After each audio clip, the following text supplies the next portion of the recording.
How's it going, everybody? Hey, Chase, how you doing? Pretty good. Good. Too. Doing great. Nice.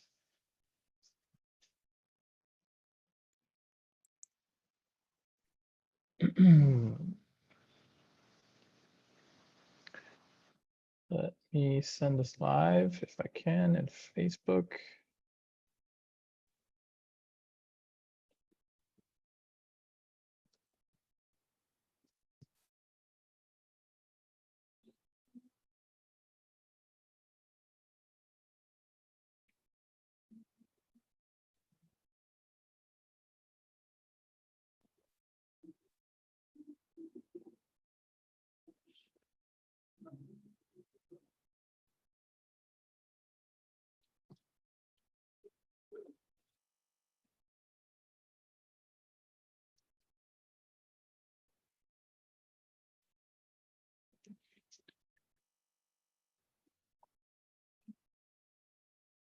I don't know why, but this connection just hasn't been working for me lately.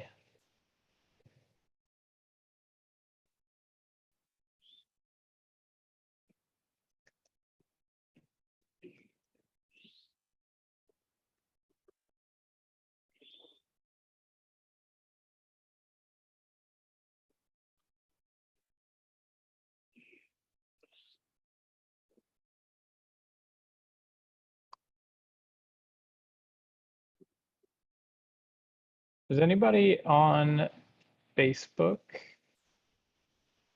Hey, Robin.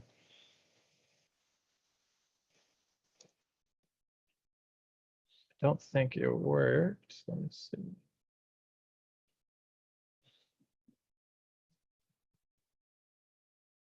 No. Looks like it failed again. All right, Robin, I'm going to make you a host.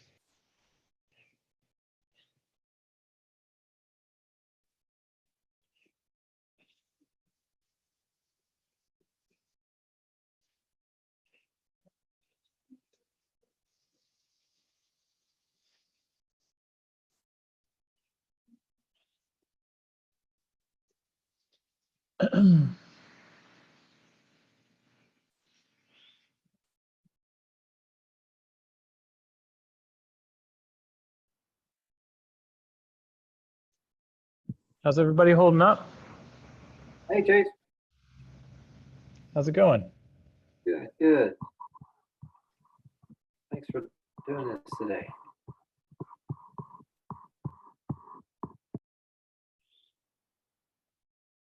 What's going on, everybody? Hey, Robin, can you try to send this live? I just made you the host.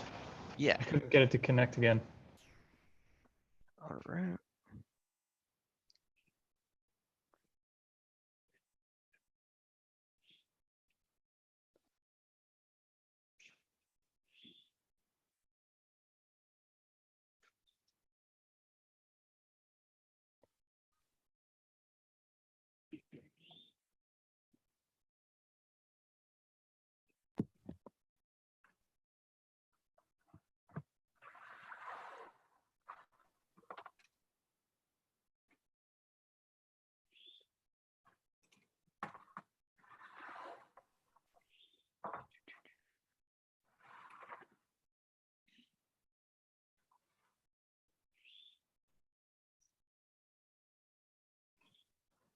Hey, Chase, are you on the phone? Can you hear? Yeah. So you're in Mexico? Is that what I heard last time? Yeah, I live in Puerto Vallarta. Nice. So how long have you been there? I've been here since 2009. So 11 years. Okay. ¿Habla español? Sí, pero no es fluido. My wife is from here, and both of my kids obviously speak Spanish. but it was something that didn't come to me naturally, that's for sure. Very good. Okay. Where are you from originally? Philadelphia. Oh, that's right. That's right. Okay. Looks like a nice setup you got there. Yeah, I'm outside. Inside is just a little too crazy with the kids being home from school and everything. But we have like this little community pool area pavilion thing. I've been camping out over here. Chase, where in Philly were you from? I grew up in the Northeast in Doylestown. How did you really? I grew up in Lansdowne. Oh, get out of here. Yeah. Small world. Yeah. How about that? Mm. And I actually lived in Mexico City until I was almost 7. Really? Yeah. I was raised in the Dominican Republic. Then when I was about 3 or 4, we had to get out because of Trujillo. And we went to Mexico because my dad worked for Alcoa at the time. So we moved to Mexico Oh. City and lived in Mexico City until I was almost 6. I was going to say, was your dad a spy or something? But Well, I don't know because he's never said, but we actually have a picture of him standing in this like ring with these soldiers all the way around with all their AK-47s pointed right at him, and he's standing literally face to face with Trujillo, giving him a tour of this plant. wow. Okay, and then when we left, a really close friend of our family's was a local doctor that headed up apparently the underground, and he and his entire family were assassinated after we left. Oh, geez. Yeah. So when we came to the States when I was 6 and moved first to Pittsburgh, and then a year later came to Lansdowne. So, and I Wow, was that's there pretty. all the way through high school. So I love left in- Mexico City. It's really, really great place. Yeah. Cool. I Well, don't be honest, I don't remember it, but it was so many years ago. But my first language was actually Spanish, not English. Wow. Awesome. Are we ready to go, Alex? we are good to go, I mean- guys. I just hear somebody needed some Spanish. All right. We're going- Javier is the man. Whatever I We can might do have to translate. Nice. Cool. So, welcome to this week's Q&A. I guess we'll just kind of open it up. I don't know if we have any major announcements or anything that we wanted to cover. Do you guys have any questions? You guys can kind of lead the conversation. Melissa's got her hand up. She's waving me down. Me. I put it out on Slack and didn't get an answer yet, but I was working on a form and I'm finally using the hidden field. I want to use it for the email.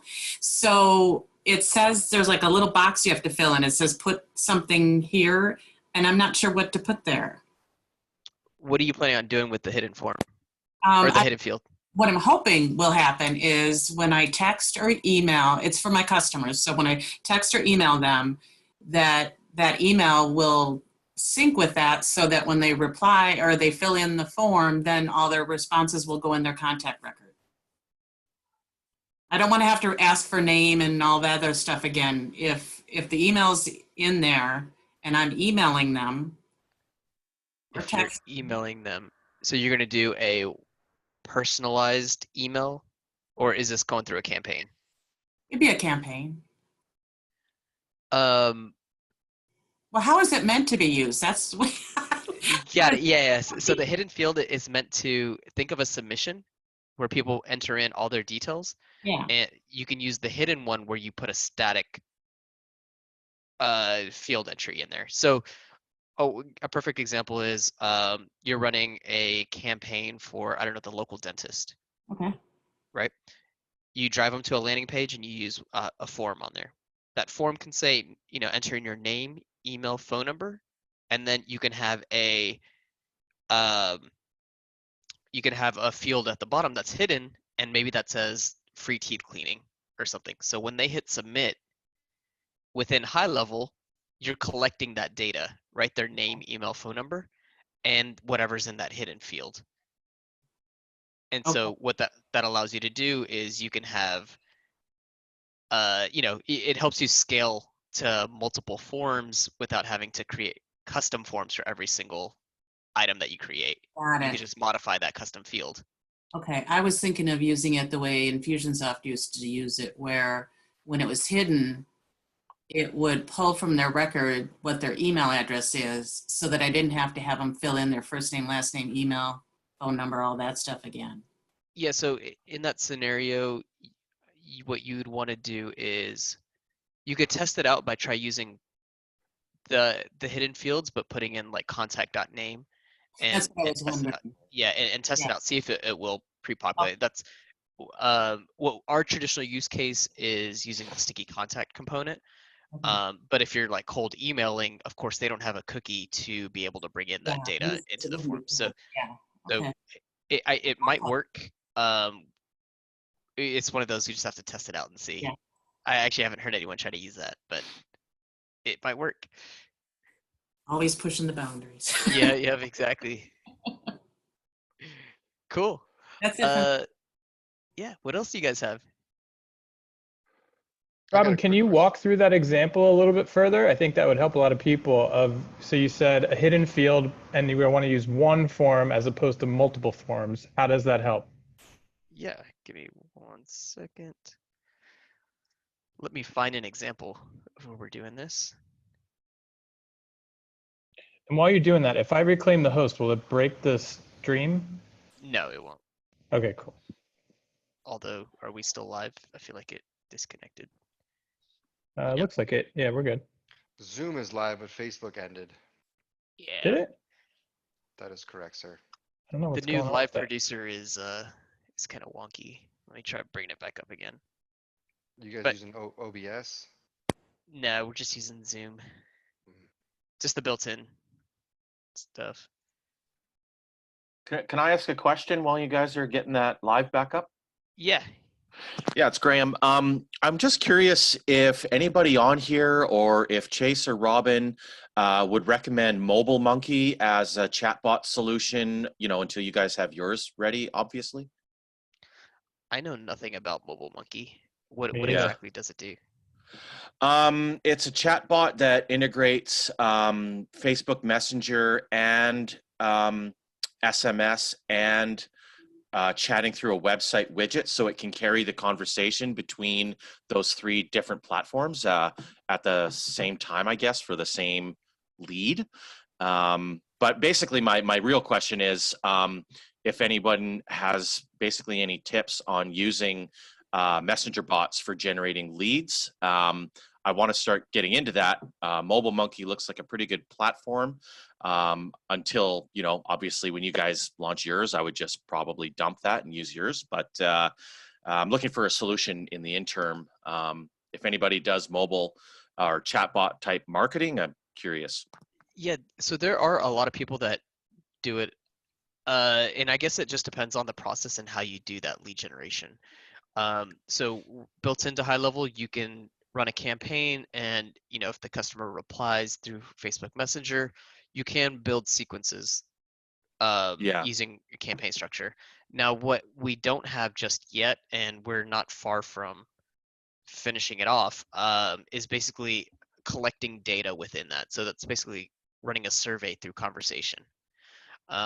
And what we want to be able to do is have that same component through Facebook Messenger as well as through text or email as well. So you can actually do it on a lot of different channels. Mm-hmm. In your scenario, in the Facebook group, I know that people have put up some content on how to connect ManyChat without using Zapier. That seems to be the big software that everyone's using. I honestly haven't heard of Mobile Monkey as a messenger option. There at one point there was Chat Fuel, but I think they've kind of died off, and ManyChat is just kind of the known software that everyone's using at this point. We will be building ours, and releasing it probably in the next month or two. Yeah, I run a lot of ads with ManyChat, and it works perfect like that for right now. So it connects without using Zapier to HighLevel. Yes. So out of the box, you can use Zapier, but someone in the community actually figured out how to do it using webhooks. So you don't even need Zapier. Mm-hmm. Okay, that's interesting. Yeah. And so you think the ETA on HighLevel's solution is 30 to 60 days out? what? Yeah, I'd probably air to 60 For plus. what? Messenger? Oh, it's a good question. Our big focus right now is memberships. We have some really cool things that no one's ever going to notice in the back end that are coming out that are just from us helping us continue to scale up. Reporting is also huge. We've got the delivery reporting out next week, as well as the Facebook ads reporting, and then we'll be on to agent reporting after that. So as long as those drop the way we expect them to, yeah, then we'll probably get back. Oh, and then we'll hopefully get back to messenger surveys, as we call them, which is the messenger stuff. I have a really quick question, actually, I hope. Are we ever going to see any more granular permissions on accounts, or the ability to like shut funnels off as a default? Yeah, so think about it like this. The way this is how I sort of picture this in my mind. So I don't know exactly the time frame, but let's just say like right up to August 1st, we're going to focus on like the following, like memberships, reporting, drag and drop workflow builder, messenger surveys, new email, drag and drop email builder, like kind of feature. And then as we continue to drop more of those, you'll see us start to do more sort of what I think are sort of small things, and sort of rub out the edge cases. And so I would say, but I think we'll do a mix and match of those things right up until about August. And then I think August, we're going to go hardcore into the small stuff and go like from August to December, almost entirely small stuff, minus maybe either social media posting and statistics. And then maybe we'll get into agency billing too. But there'll be a lot more focus as we go into the back half of the year on smaller things like that, which I think make a big difference to people who are power users. Absolutely. And then one last thing, and then sorry, so I do a lot of real estate stuff, and the one thing that we noticed that would be awesome, like from other platforms that we're seeing, and I think it's possible, I just haven't played enough with it, is being able to translate. So if you guys have heard of IDX, basically taking information from what people have browsed on the IDX and then translating it over to usable data within HighLevel. So taking it and saying this person looked at a $200,000 house and these would be good fit houses for them, and be able to turn that into a campaign that sends it over to them essentially. Okay, so attribution relaunches next week, and Awesome. and as part of attribution, we're tracking every website you visited. And so then I think what would be cool as an upgrade to that is, what if you could surface data on a page that the attribution could pick up and then also automatically include with the actual contact? Yeah, that would be amazing. Cool. I will write that down because I think it's a cool idea. Thank you. It's amazing. Thank you.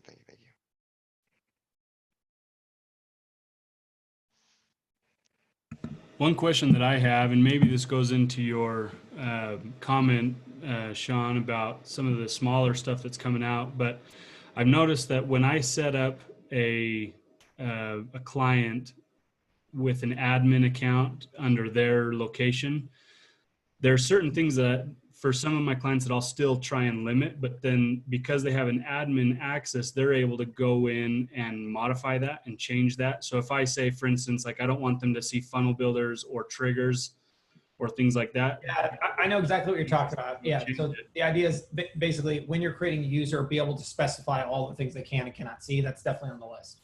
Okay, perfect. What else? What other questions do you guys have? The stuff for I got a question about the website builder. Yeah. The global sections, when are they going to be? And also to H1 tags or H tags? So the funnel building team, I'm sorry, I stole them to build memberships because they're really good. So what I think will happen is if memberships drop this week or next, then we'll take one of those folks and roll them back over to the funnel builder, and they'll probably work on exactly what you're talking about. So save sections, H1 tags, there's something else.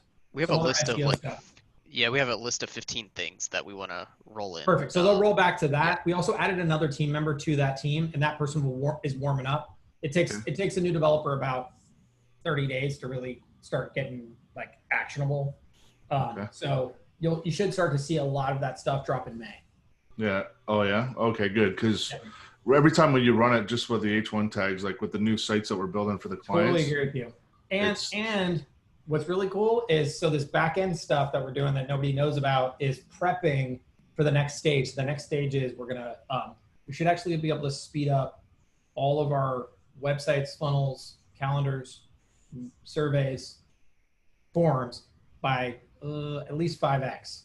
I've seen some That's demos amazing, all because we've been automatically, having by the some- way. Yeah. That's been some serious issues lately. Yeah. So we'll have that all dropped in May, and it'll be cool. It'll be all CDN, so our awesome customers in Australia will not get left out in the cold. And it fixes the SSL there's some big issue. stuff planned there. Yeah. It fixes an SSL issue? The wildcard SSL issue, so you won't hit max limitations on that either. Right. You're gonna get a UCC card? No, the I don't CDN. even know what that is. But Oh, the CD. Okay. no, but I mean, universal wildcard. I got you. oh, sure. Yeah. So we already do this now. So we use Let's Encrypt, and we automatically create the SSL certificates, that kind of thing.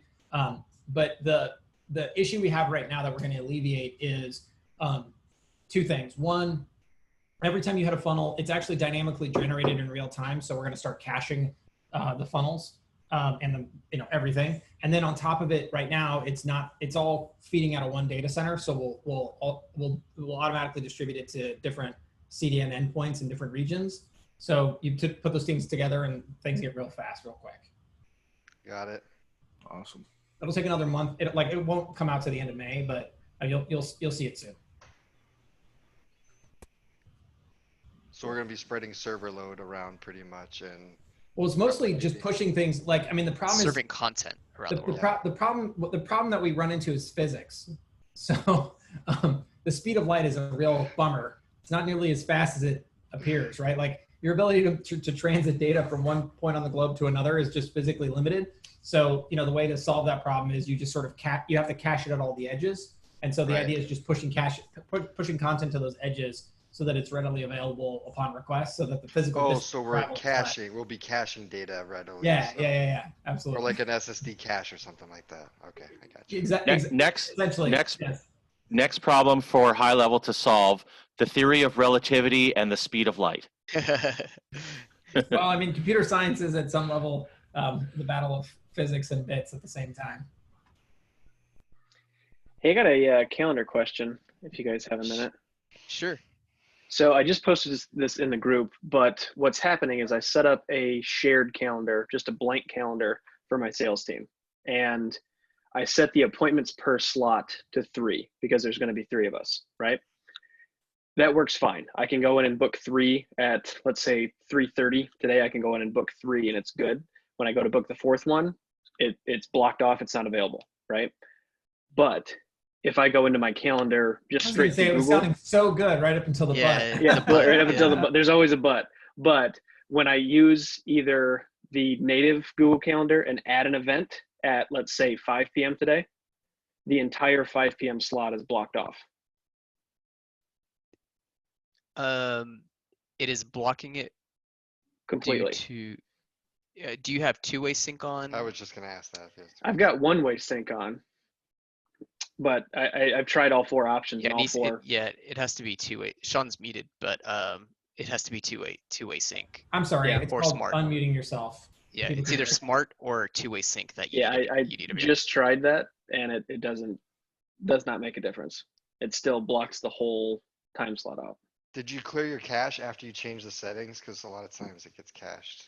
Yep, I cleared it, refreshed it several times. New browser, incognito, Safari, Chrome, Firefox, tried it all.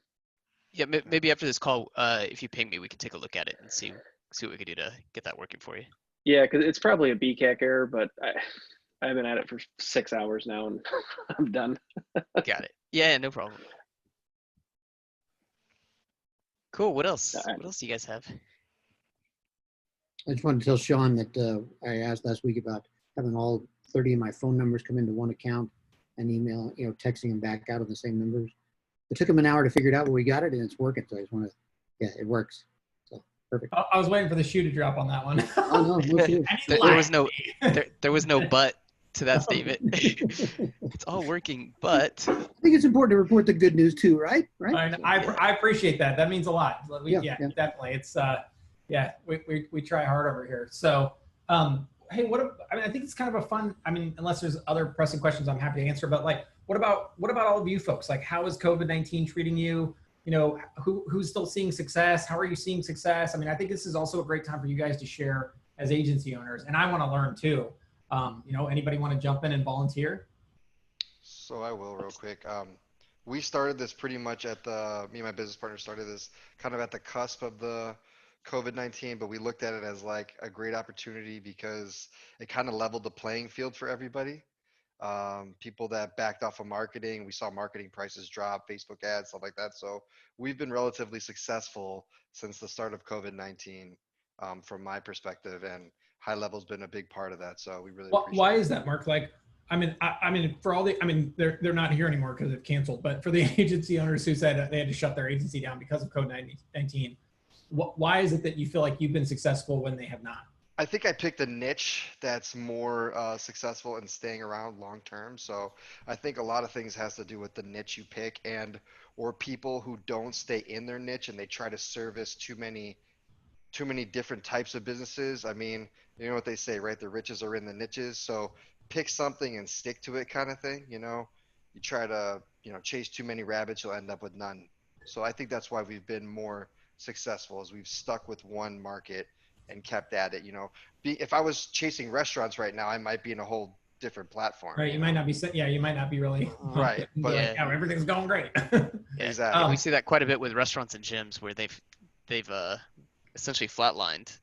I don't know though. I got to tell you, I talked to a guy who has the biggest jiu-jitsu franchise in North America as his client, and I mean they're going. I mean, I wouldn't say they're going gangbusters in the sense that they're doing really well holistically, but they're doing really well on lead gen. So they're really they're prepping very well for reopening. They're doing a lot of digital classes and a lot of stay-at-home type of stuff, and they're finding a lot of success with it. So I mean, there's definitely positives even in the negatives. Yeah. Sean, I'd like to throw something in to Mark's comment. I completely agree. One of the things that we're doing is we've got a group of agency owners that have combined together, and we're launching like an incubator for marketers. For everybody that's at home that's looking for a job in marketing, to either get into some kind of a marketing practice or to eventually own an agency. We put them through training. We put them through, we've got a resource center with VAs and graphic artists and copywriters and all that kind of stuff. And I love that idea. Incubators, instead of incubators for software, it's incubators for marketing agencies. I like it. Yeah. And so, but to his point, I've got one of my case studies right now, just closed a deal with a roofing company. And the way he did it was, originally they had approached him from the standpoint of, will you build a website for us? And so I said to him, look, you don't want to be building websites for people because you're basically transferring all the value to them when you build them a website. So instead, build yourself a product, pick what niche you want. He picked roofing. I said, build a product specific for roofing and sell them that product. Don't sell them a website. And that's what he's done. And so he's gotten a deal to do their social media management, to handle their schedule to start with, $600 recurring a month. He's gotten his start. So it works. Niche down to build up, right, guys? I would agree. And so I'm sorry, wait, he did the website? Yeah, well, we're doing it together. We're building it now. Yeah, he just closed the deal today. I got to tell you, as at marketing agencies, there's a lot of like hate train on websites, but when push comes to shove, every business likes their website. So if you do it for them, they're going to keep you around. I mean, what we're doing is it's not so much that we're building a website. We're building a product that at the base of that product is the website on Go HighLevel. And so they go in and, he's got, for example, he put the calendar in. So, one tab is the scheduling system. Okay. And so the idea is to basically build that out so that, we've picked 3 different templates. They pick from what template they want. They can change out the graphic. They can change out the content if they want. But they have to stay within the frame of those 3 templates. Smart. I like it. I think that's a really intelligent idea. Limit the number of choices so people can't get picky. And you're like, look, this is the box you get. Yeah, and then you That's just give them a menu of services in terms of, you know, do you want social media? Do you want SEO? Do you want, you know, what do you want? I think that's smart. It And works. doing more, I think this is, to me, this is the key secret I've seen. Agencies that do lots of things for their niche, they hang in there much longer. And it's funny because at the end of the day, they also charge more. It's like this win-win. It's like, yeah, I keep my customers for 4 years. I'm always like, I almost fall out of my chair when people say that, but not anymore. But at first, then I'd be like, well, how do you do it? What's the secret sauce? I got to share this with every other agency owner I know. And they're always like, oh, I don't know. Like, and I'm like, okay, hold on. What services do you provide? And it's always the same. It's always the same game plan. It's like, I just serve roofers and I do their websites and their SEO and their PPC. And then I'll run into single owner operators. I'm like, well, wait. How do you're not an SEO, PPC, website, blah, blah, blah expert. And they're like, oh no, I don't do any of the work. I just outsource it to a white label vendor and I stay in sales. Those are the people on the small end that just kill it. So every agency owner who will listen to me, who tells me they're on the small end, I tell them this. I'm like, look, here's the secret sauce. Here's how you win. Like, niche, do everything, but do nothing. Stay in sales and outsource everything to a white label vendor, and you're going to do great. Yeah. And that's what's great about the rush packs now. So I listened to Paulson's talk the other day about the rush packs, and that's going to bring a new part to this whole game, you know, and how being able to do that, where we can just go sell our product and someone else can fulfill it for us right then and there, you know. So well, this is why we launch these things, right? I mean, honestly, you look at a big agency. How does a big agency, you know, like how do they get there, and how are they able to accomplish it? I mean, it's really that some owner who started the agency took a bet early on employees and really probably didn't pay themselves for years to build up a team, right? And it's that team that allows them to then deliver the results. But the problem is that, I mean, if you don't want to wait 10 years to build up your agency, or maybe you don't ever want to have 50 employees on the payroll, like, how are you going to do it? And the white label service vendor route, in my opinion, is the best. So I love that idea, and I'm happy. And like, I tell people all the time, even if you don't use us, like, please use someone. You'll be more successful. A lot more successful, because you got to wear too many hats. The people who will not be successful is the people who try to do everything by themselves. Yes. Trust me, I talked to a woman it. yesterday, and she was like, I do social media posting, and I do websites, and I do SEO. Like, how's that working out? She's like, you will burn out. You will burn out. She's like, I hate it. Yes. Oh man.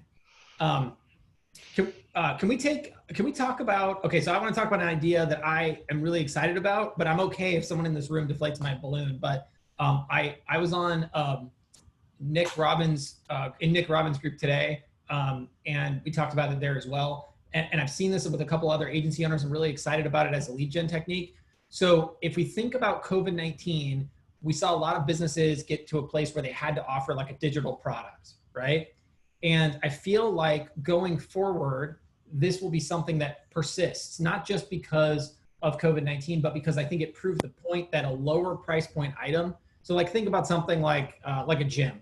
You know, the old method was, here's an offer to get you into the gym.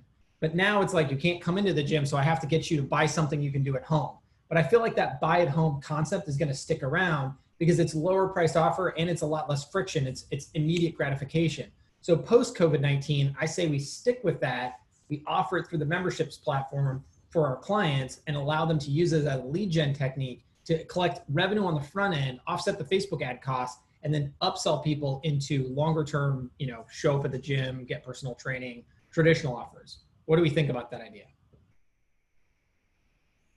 I think it's a great idea. Okay. Now let's take that one step back and let's talk about how we use that to help you guys make money.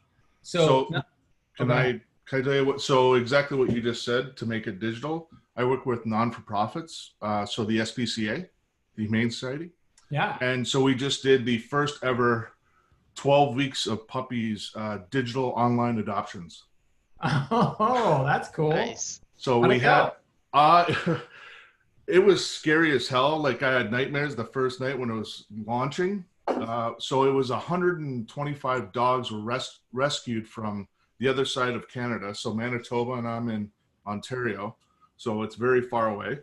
And we had 12 puppies. Actually, we ended up having 16 puppies. So we did 12 days of puppies. So the first puppy went out and the website kept crashing. We kept getting a 403 on the funnel. And I was like, all right, well, just keep refreshing and it would be fine. And sure enough, we did great. We've been getting a lot of applications. Everything worked great in the HighLevel, as in the sense where the forms we filled out perfectly, then it was going into pipeline, and then we'd have a Zoom meeting for our meet and greet. Oh, that's cool. And it would go through each one, and then it would get to the end where we process payment. And then also too, on the last end, we would send out a review and how it was, and for them to send a video or pictures of them and their new puppy. That's fantastic. It worked out very well. And we're actually now, because there's so many animals within the shelters, we're actually going to just start doing that with specific adult dogs that we know that have good mannerisms and everything like that. So we can actually push them out because we don't want them all sitting here. It's been already a couple months, but the puppies worked out very well. We're actually, we have the next, I just posted the last 7 puppies ready to go for the next few days. We're actually going to double it all. So. See, and look at that, right? I mean, if we persist that through COVID-19, like it just expands the market, right? It allows you to be more successful for your organization. They're going to just net have better adoption rates. That's really, really, really cool. I feel like the next stage of this, though, that I'm super excited about is how we use this for agencies. So I've talked to a couple of agency owners, and what I'm seeing is having the digital membership concept for your verticals is a huge way for you to generate leads. So the example I saw, I could say the niche because without mentioning the person. So this was in a real estate niche. And what they had is a membership course that basically was like, hey, realtors, learn how to market your real estate business online, for the low price of, I don't know what it was, $497. And so what they're doing is they're running a course. They're having the real estate agent come in, buy the course. They upsell them their white label version of HighLevel right away for $297. And then they go into the actual how to build Facebook ads, how to build Google ads, fully anticipating that most of them don't make it or just find it too difficult, right? And then they use those opportunities to actually upsell them. And the net result is they're getting customers to actually leads to pay them. Like they net make money. People are paying to become their customers, right? So they filter out all the real estate agents who don't have the money or not interested in paying the money to sort of invest in their business by selling this low dollar product that they can get that can at least offset the ad cost. And then they have this huge basket of leads of people who know them, they've built trust with them. And then the upsells are a lot easier because now it's just like, well, I could do it myself, but I'm busy, or, but that's hard. And they're getting tons of business out of it. And I just see it as like the killer app for doing this for agencies. So I want to bring that out and get kind of feedback on that as an idea too. Hey, Sean, so I already kind of did that. And it's really working really good. So I'm doing focus groups on a weekly basis, and I'm teaching them kind of like seven strategies to build your business and to do it right now in COVID-19. So you don't have to, before you pay for ads, right? So I'm teaching them the 7 stuff. And then after that, they're like, I'm going to give you access to this course, right? Which is $97 a month. But from there, I've started seeing it like after the second week, they're like, man, I love this, but I don't have the time to do it and so forth. Yeah, there you go. To do it. And I got 3 clients out of just that. Just 3 clients. See, look at that. That's 3 clients, right? That's huge. So what I did now is instead of giving them access to the course on there, I give them access to the course of access to the CRM that only has one. The tab is open, which is the e-learning course, which is the business coaching part. But then they see all the things, funnels and everything. Goes, what is that? I said, oh, that's part of the marketing if you wanted to use it. And so then that's how I'm converting them. See, I really like this idea. I think this could be really cool because instead of just so before this, I saw this idea. The best ideas I've seen are, I go run an ad in my niche, like, hey, realtors want to get more buyer leads, click here. And then it's like, fill out a form, get on with my salesperson. Salesperson gets to the point where they're like, okay, that'll be $3,000 a month plus ad spend. And then it's like, nope. Whoa, 1 yes. All right. In the bucket. Nope. And I'm just like, well, gosh, okay, that works, but it's a lot of work and it's expense, right? You think of those Facebook ads as just costing money. This would be a way for us to actually go the other direction and get people to pay you to become your customer. So I'm very excited about trying to run this once we have memberships out. So I thought it'd be cool to talk about the idea because I think it's going to be huge. On that note, Sean, is it possible? So like in HighLevel, you guys have the marketplace. Yeah. Yeah, where we can go in and order stuff. Can we do like a template of that where we could That's have exactly it? what we're gonna do. So we're gonna bake up that template and give it away for free. That's I think we are. I guess we are now because I said it. But I was looking at Rob today. Do that?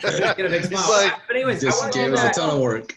I really want to do that. And and if it's super successful, I was thinking, I tried to look this up. Like I tried to look at some of the other platforms and figure out like who has like templates of this stuff for sale. Because the other thing I think would be cool is like, what if we also created digital products for like specific niches that were white labeled, like the chiropractic, and you guys could turnkey these things. Like this is the other thing I think is so cool is like you could create a product out of it in your niche and be like, oh, you know what? I've got this existing digital product that I can literally just turn on for you right now. And it's all white labeled and boom, we'll just go out and run Facebook ads against it. And you can sell it all day long. And you guys are creating this sort of really cool tiered nurturing path that really results, but there's instant revenue right on the front end from the core sales or the digital product sales that you're turning on. So it's cool to see how big this gets, but I'm kind of excited about it at the moment. Like I thought it was money. interesting that somebody ran it on a subscription model instead of just a one-off $9.97 type of thing. I think it's more powerful to do a $100 membership because we spend $200 on a gym membership sometimes, as a family. It's like they can definitely do $97 for. Well, this is what I was thinking. You're totally right. So it's like trying to find a price point where you just can't lose. Like, yeah, it's like if they say no to $97, you actually never want to talk to that person ever because they're just too cheap. Like they're not going to be successful in what they're doing. So it's like it's a nice way to sort of subdivide people, right? So I think this is going to be cool, and so I really want to work with all of you to get this out as a template that everybody can run because I think it could be a killer way to do lead generation for your agencies. I think that would be awesome. You could charge the subscription fee for the software as well. So I'm charging. That's the idea. So you charge the subscription fee for the course, you upsell them into the software, and then you upsell them. That's the upsell path, right? This is all the way. It's the value ladder approach. Start low, go high. The monthly fee for the membership would include all of it. I wouldn't.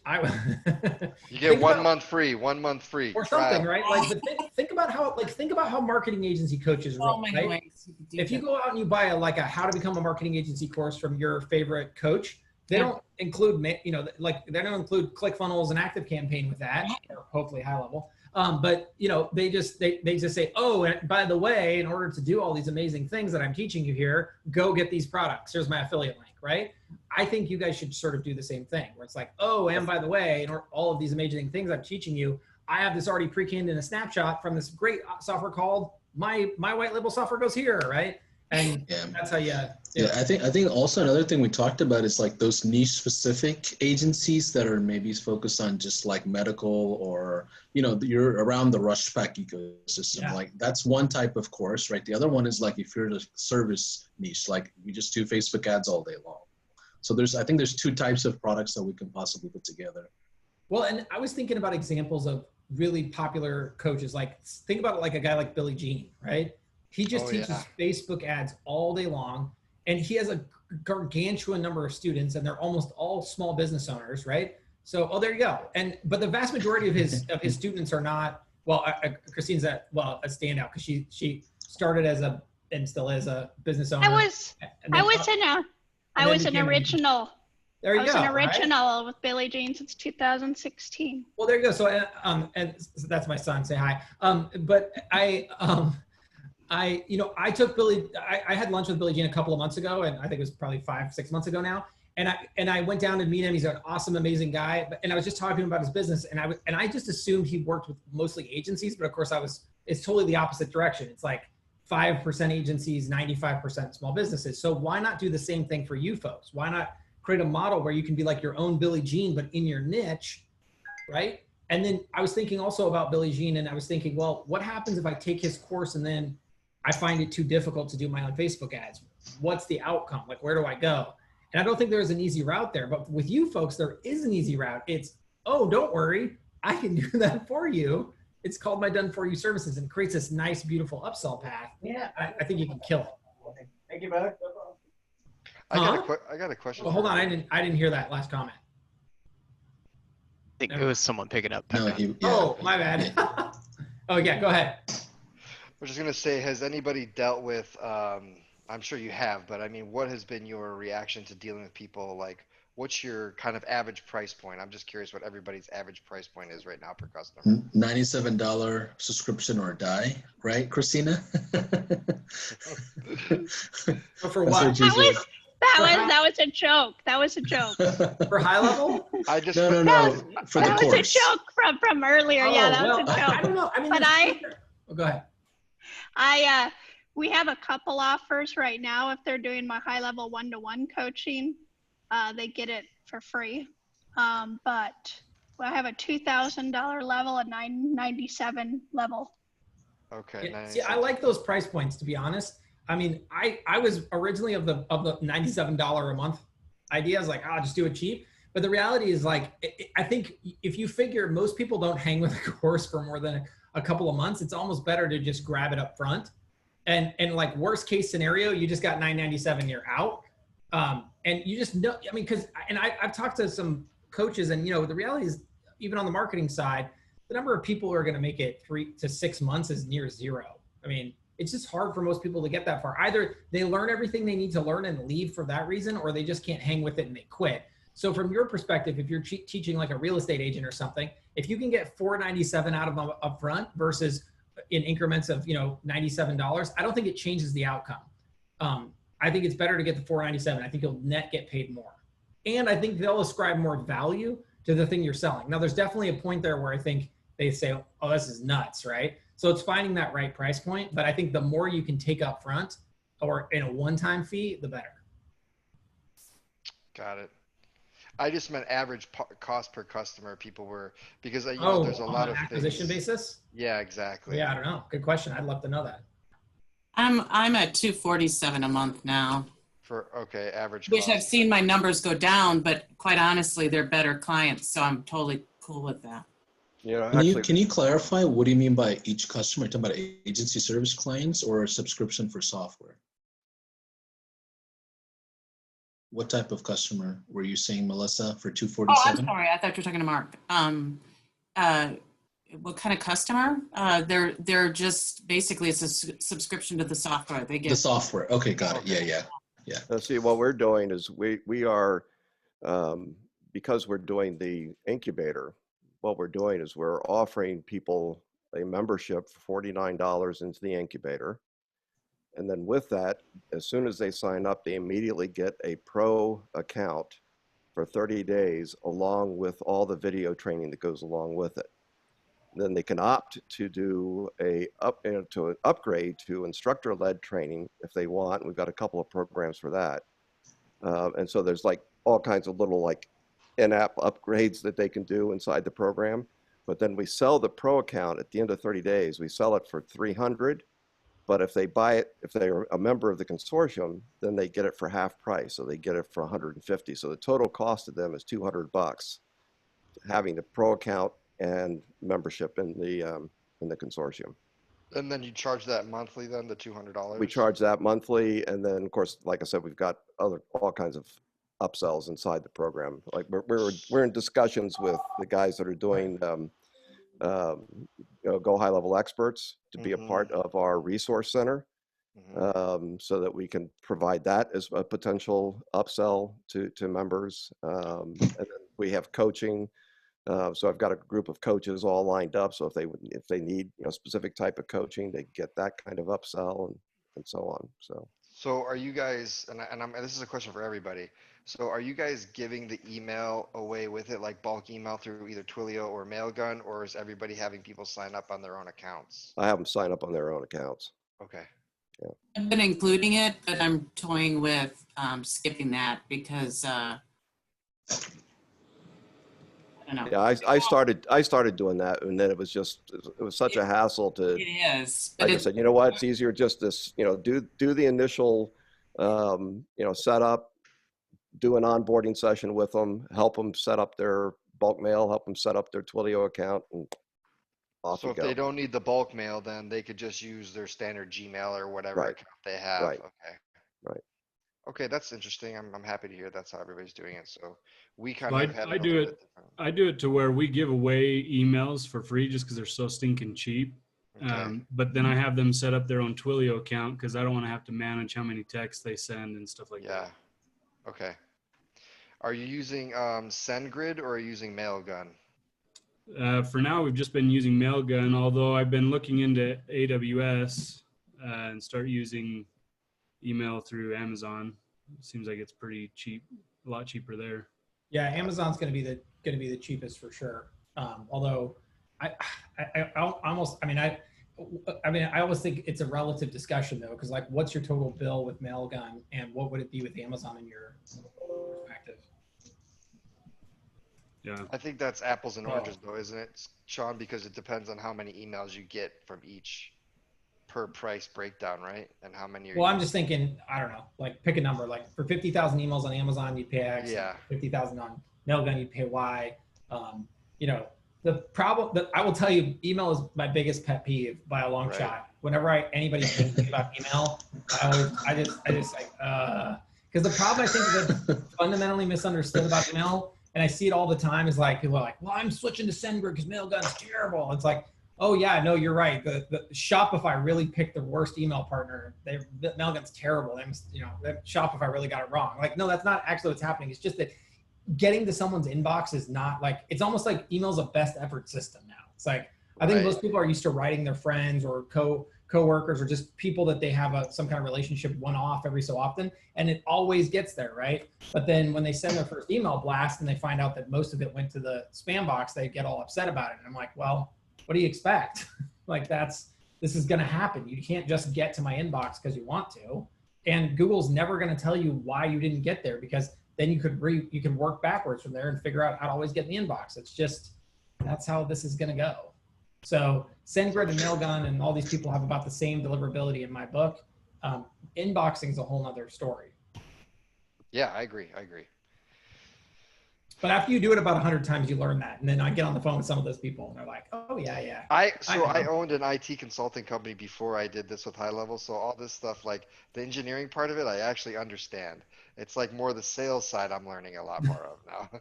Good, you're gonna have to teach me that too. I have a question. Yes, sir. Yeah, it's Graham again. It's actually for Paulson. Paulson, are you going to be doing a second part? I thought you alluded to that, of that sales training that you guys do in your agency. Yeah, so since that first training, I think I kind of rocked the boat, and I've got a ton of requests for all kinds of stuff. So I think me and Robin and Sean, yeah, thanks. I think me and Robin and Sean, we're going to kind of meet probably today or tomorrow regarding like the whole training portion, and we'll put something out for you guys.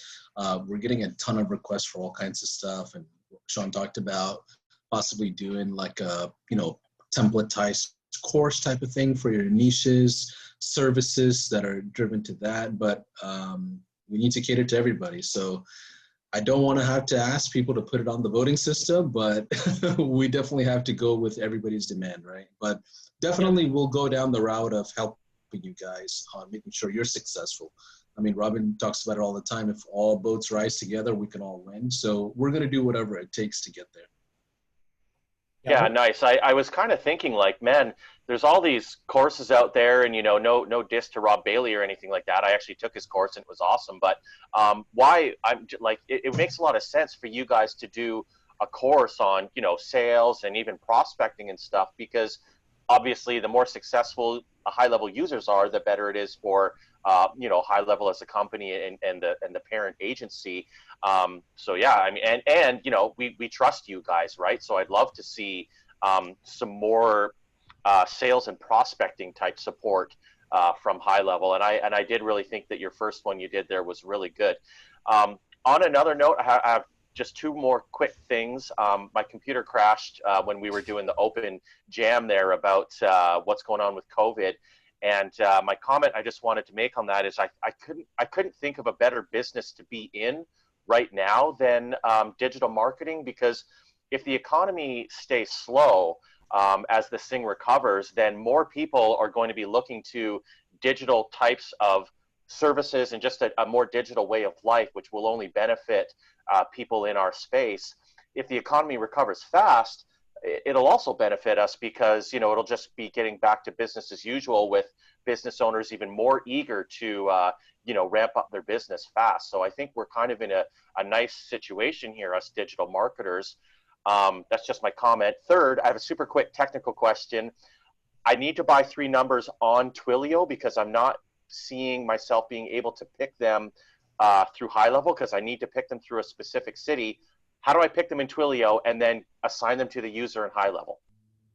So once you buy them in Twilio, as long as you buy them under the correct sub account, they will automatically show up on the phone numbers page in HighLevel with a big add button next to them, which you will click, and that will add them into HighLevel, and you should be done. Okay, piece of cake. Yeah. Okay. Cool. Thanks, guys. Thanks for the feedback, Graham. We'll definitely put something together. And then on the sales stuff, I'm always hesitant to ride the line between, because from coaching and just trying to be helpful, because I'm a software engineer and I'm probably the last person to coach marketing. But sorry, I keep getting calls. I should turn myself off there. So anyways, but on that note, I still think though that giving you as many tools as we can is super important. And so I think what we're going to try to start with is a lot of on stuff that I feel like I don't see enough of, like how to sell SEO, how to sell PPC, like how to sell some of these ancillary services, or how to sell these rush packs, for example. Just things where if you do end up with, because I would love it if I could get all of you to swing for the fences with a wider service offering, and many of you already do this. So if you do, please ignore that comment. But I talk to too many agency owners who just pin themselves into one service, and I think it's a wonderful way to open the door and to get started with a client. So don't get me wrong, it's a wonderful start. But if you don't expand into multiple services, you just open yourself up to being way too interchangeable. And when COVID-19 hit, when people would call us and cancel, I'll just ask like, hey, well, what's going on? And what's your situation? And it's always the same thing. It's like, oh, I just do Facebook ads. And I'm like, well, of course you got fired because you only do one thing. And the business owner is just looking at their expenses and they're trying to knock out as many people as they can. And you're just easy to get out and get rid of because you're a Facebook person only.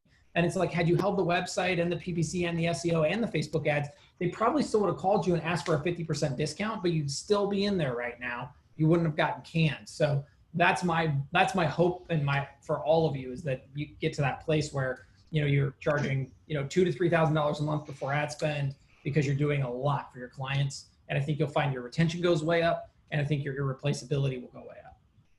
I think totally. I just got a $1,200 bump in my monthly retainer for one of my clients because I just added an extra layer of service for him. So I totally agree. Yeah, and I know it can be scary and it can be challenging, and that's why I want to try to help you meet those needs, and that's where we're going to focus most of our efforts around is like, how do we make sure we're giving you material that when you are ready to do those things, you feel confident going to the client and saying, all right, this is what SEO means, or this is what PPC means, and this is your expectation and all of that. Yeah, the deeper too you twine your clients in with your systems, the harder it is for them to leave, right? I hate to tell you that, but that's the goal. In a positive way. Right. I mean, it's Hotel California, right? Yeah. It's supposed to be, it's a good place. It's a good place you can never leave, not a bad place, and that's the idea. And if you think about other examples in life, like I love the bank analogy because it just makes sense to me. You got a checking account with a bank, and then next week some bank offers you a free iPad to switch. It's easy to switch, right? You're going to go get that free iPad. But if you've got a mortgage and a car payment and student loans and a credit card, and it's like, then sorry, you're not going anywhere. Good luck. You'll just go buy an iPad, right? So I think that's what we're trying to do for our clients, like provide them so much value that they'd be fools to leave us. It makes a lot of sense. Hey everybody, I hate to break up the party. We're about to hit the hour and we have our daily onboarding coming up. So I got to shut her down. Man, Chase, what a buzzkill. All right, thank you I all. feel like such a mom right now. Sorry, you don't got to go home, but you got to get the heck out of here. Bye everybody, it was good to see you. See you next week. See you next time. Thanks guys. Bye. Yeah, take care. Bye. Bye.